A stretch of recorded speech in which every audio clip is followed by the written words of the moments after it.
नमस्कार श्रोता बंधु आपण माने शुणुछंती रेडियो सुरभि 89.6 एफएम आम स्वर आम कथा मु आरजी हरप्रिया नै आसीछि ग्राम सभा एवं नागरिकंक अधिकार विषय रे किछि जानिबा कथा। आपण माने गाँ रे रहुछंती कि आपणक ठारे पंचायत अछि, किंतु मु आपणकु केवल गोटे प्रश्न करूछि जे आपणक ग्राम रे गत ग्राम सभा केबे होइतिला कहंतु। मने पकांतु गत ग्राम सभा केबे होइतिला? 2025 मसीहारे केतोटी ग्राम सभा होइतिला? निज मुंड खटांतु, मने पकाई पारु नाहंती कि? अधिकांश स्थान रे एहा ही अवस्था, ग्राम सभा हुए नहीं। आसंतु जानिबा ग्राम सभार गुरुत्व आपणक अधिकार विषय रे एवं एहा काहेकि हुए नहीं ताहा मध्य जानिबा।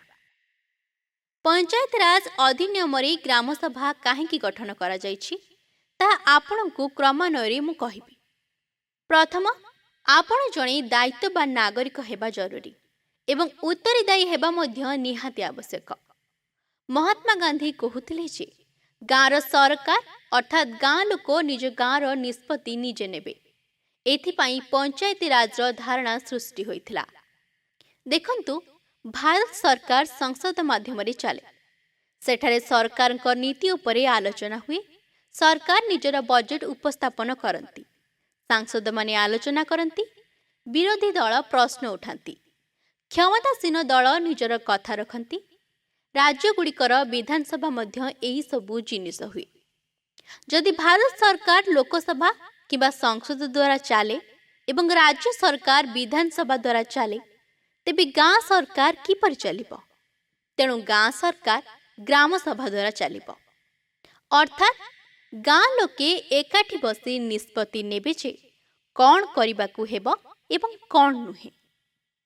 एथिपाई ग्राम सभार व्यवस्था कर जायछि। आपणक ग्राम सभार क्षमता लोकसभा किंबा विधानसभा ठारो कम नुहे। जदि आपण अनुसूचित अंचल रे रहुछंती, तेबे सेठारे पेशा आईन अधीन रे एक अलग सभा हुए, जहार क्षमता लोकसभा किंबा विधानसभा ठारू मध्य अधिक अटे। सबुठार बड़ ग्राम सभा सेठारे हुए।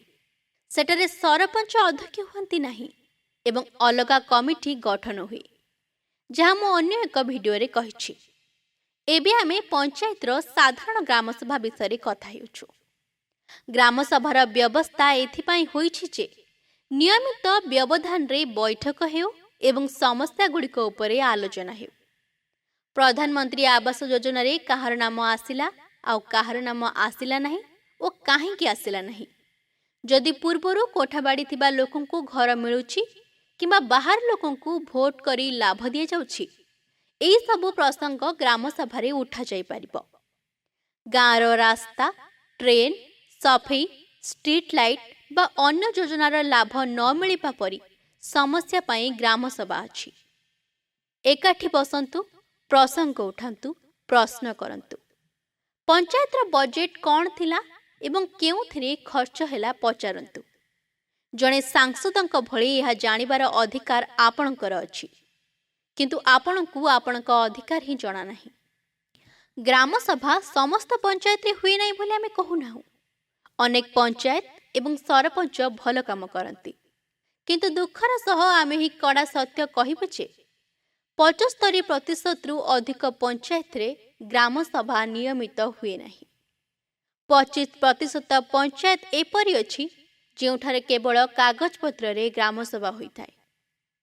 आपणक पंचायत केउ श्रेणी रे आसुछि? कमेंट करी निश्चय जणाइबे। काहेकि हुए नहीं? कारण जदि ग्राम सभा हेबो, तेबे आपणकु सामूहिक निष्पत्ति नेबाको पड़िबो एवं मनमुखी काम करि हेबो नाही। जो माने मनमुखी काम करिबाकु चाहंती, से माने वास्तव रे ग्राम सभा करंती नहीं। द्वितीय रे पंचायतर बजेट, खर्च एवं योजनार हिताधिकारी विषय रे ग्राम सभा रे हिसाब देबाको पड़िबो, जेउथिरु से माने बंचिबाकु चाहंती। मूल उद्देश्य हेउछि आपणको पंचायतर विकास कार्य रे अंशीदार करिबार नहीं। केवल 2-3 जन लोक ही सबकिछि नियंत्रण करिबाकु चाहंती। ग्राम सभा हेले से माने गोपनीयता भंग हेबो ଏବଂ ଟଙ୍କା ପଇସାର ହିସାବ ଦେବାକୁ ପଡ଼ିବ। ଏଥିପାଇଁ ଗ୍ରାମସଭାକୁ ଏଡ଼ାଇ ଦିଆଯାଏ।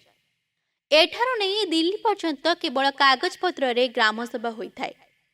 ଆପଣ RTI କଲେ ନକଲି ବୈଠକର ତଥ୍ୟ, ନୋଡାଲ ଅଫିସରଙ୍କ ନାମ ଏବଂ ଲୋକଙ୍କ ଟିପ ଚିହ୍ନ ମଧ୍ୟ ମିଳିଯିବ। କୋରମ ମଧ୍ୟ ଦେଖାଇ ଦିଆଯିବ। କିନ୍ତୁ ବାସ୍ତବରେ 75% ପଞ୍ଚାୟତ କରନ୍ତି ନାହିଁ ବା କେବଳ କାଗଜରେ କରନ୍ତି। ଗ୍ରାମସେବା ନ ହେବା ଗଣତନ୍ତ୍ର ଏବଂ ଆଇନର ଅପମାନ ତଥା ଉଲ୍ଲଂଘନ ମଧ୍ୟ ଅଟେ। ଏହା 1975-77 ଭଳି ନାଗରିକ ଅଧିକାରକୁ ଛଡ଼ାଇ ନେବା ଭଳି ଏକ ଜରୁରୀକାଳୀନ ପରିସ୍ଥିତି। ଏହା ଆପଣଙ୍କ ଅଭିବ୍ୟକ୍ତିର ଅଧିକାର ସିଧାସଳଖ ଉଲ୍ଲଂଘନ ଅଟେ। ଆପଣଙ୍କୁ ବଞ୍ଚିତ ରଖାଯାଉଛି କି? ଆପଣଙ୍କର ମତାମତ ଆମକୁ କମେଣ୍ଟରେ ନିଶ୍ଚୟ ଜଣାଇବେ। ଯଦି ଆପଣ ଯୁବକ ଅଟନ୍ତି, ତେବେ ଗାଁର 25% ଯୁବକ ଏକାଠି ହୋଇ ସ୍ୱାକ୍ଷର କରି ବ୍ଲକ ବା ଜିଲ୍ଲା ପଞ୍ଚାୟତରେ ଦିଅନ୍ତୁ ଯେ ଆପଣଙ୍କର ଗ୍ରାମସଭା ଆହ୍ୱାନ କରାଯାଉ ଏବଂ ନୋଡାଲ ଅଧିକାରୀ ନିଯୁକ୍ତି କରାଯାଉ। ଦେଖିବା କିପରି ହେବ ନାହିଁ। ଆବେଦନ ଦେବା ପରେ ମଧ୍ୟ ଯଦି କିଛି ନ ହୁଏ, ଆମକୁ ହ୍ୱାଟ୍ସଆପ୍ କରନ୍ତୁ। ଆମେ ଅଧିକାରୀଙ୍କ ସହ କଥା ହେବୁ। ନିଜର ମତାମତ ନିଶ୍ଚୟ ଦିଅନ୍ତୁ। ରହୁଛି, ନମସ୍କାର। ଆପଣମାନେ ଶୁଣୁଥିଲେ ରେଡିଓ ସୁରଭି 89.6 FM ନଦିଗାଁ। ସଚେତନ ରୁହନ୍ତୁ, ସୁରକ୍ଷିତ ରୁହନ୍ତୁ।